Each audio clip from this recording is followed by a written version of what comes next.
ममता बनर्जी ने पहले तो इन 8 लोगों को, जिनका नाम अभी मैं बताने जा रहा हूं आपको, इन 8 लोगों को पहले तो ममता बनर्जी ने एक प्रकार से नोटिस दिया कि आप लोग पार्टी विरोधी गतिविधि में शामिल हैं।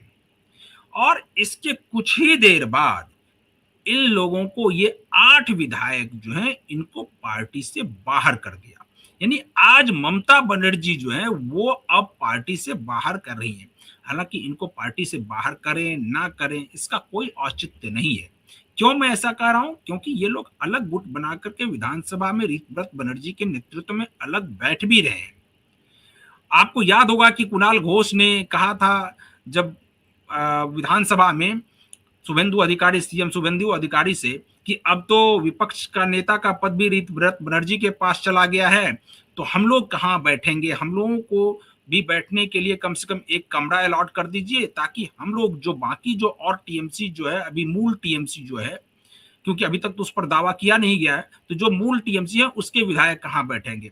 आपको याद होगा कि आनंद फानन में उनके लिए एक अलग कमरा की व्यवस्था की गई, और शुभेंदु अधिकारी ने यहां तक कहा कि इन लोगों की जो डिमांड है कि जो स्पीकर के पास इन लोगों के लिए एक पैरवी कीजिए कि इन लोगों को भी सदन में बोलने का समय निर्धारित किया जाए।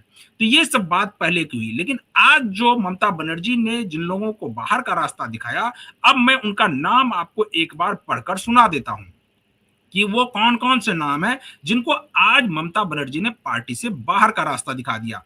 तो ये कौन कौन नाम है ममता बनर्जी ने जो आज निकाला है? उसमें फिरहाद हकीम, जो उनके सबसे करीबी, जावेद अहमद खान, अरूप राय, जो कि अभी नई कार्यकारिणी जो बनी है, और उसके आधार पर जो रीतव्रत बनर्जी गुट में के पास जो दावा कर रहे हैं कि उनके पास टीएमसी, उस टीएमसी के ये राष्ट्रीय अध्यक्ष हैं अरूप राय।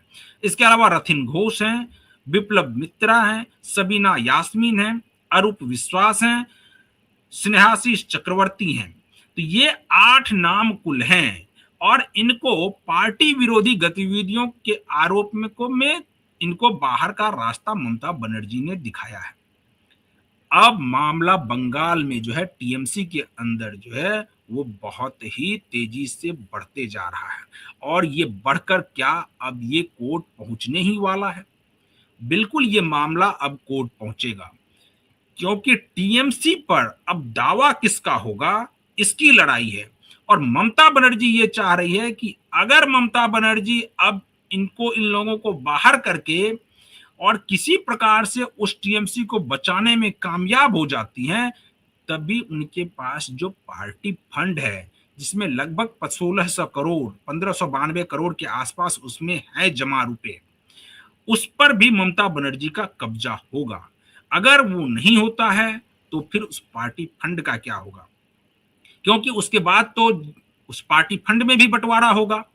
पार्टी फंड पहले तो, एक तो ये हुआ है कि पार्टी फंड में जो बंटवारा होगा वो तो अलग बात है। पहले तो 440 करोड़ रुपए जो एचडीएफसी और अन्य खातों में जमा है, उसको पहले फ्रीज कर दिया गया है। और वो फ्रीज क्यों किया गया है? तो इन लोगों ने ही, जो ये बागी गुट वाले हैं, इन लोगों ने ही ये लिख करके दिया कि इस पैसे को कैसे लाया गया है इसकी जांच होनी चाहिए। हो सकता है कि ये इसमें कट मनी का भी पैसा हो, इसलिए इस पूरे पैसे की तहकीकात की जानी चाहिए। और जब तहकीकात हो जाएगी, अगर वो पैसे कुछ गलत तरीके से पार्टी फंड में आए होंगे, तो उस पार्टी फंड को, बाकी को तो सीज किया ही जाएगा। जितने का एविडेंस ये लोग दे पाएंगे, उसको बाकी जो फिर से पार्टी जिसके पास जाएगी उनके खाते में वो ट्रांसफर कर दिया जाएगा।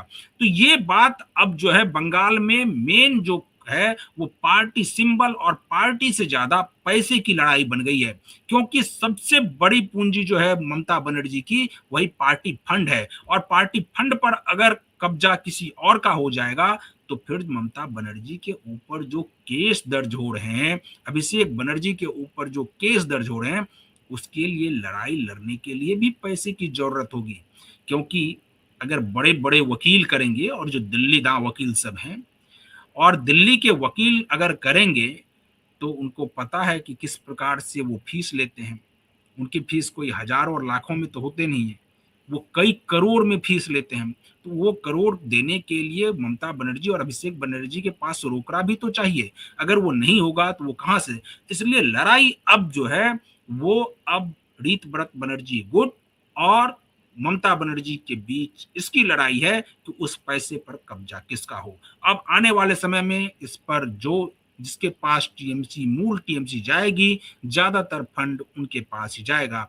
देखते हैं आगे आगे होता है क्या। बाकी तमाम खबरों के लिए आप बने रहिए न्यूज़ के साथ। मुझे दीजिए अनुमति। नमस्कार।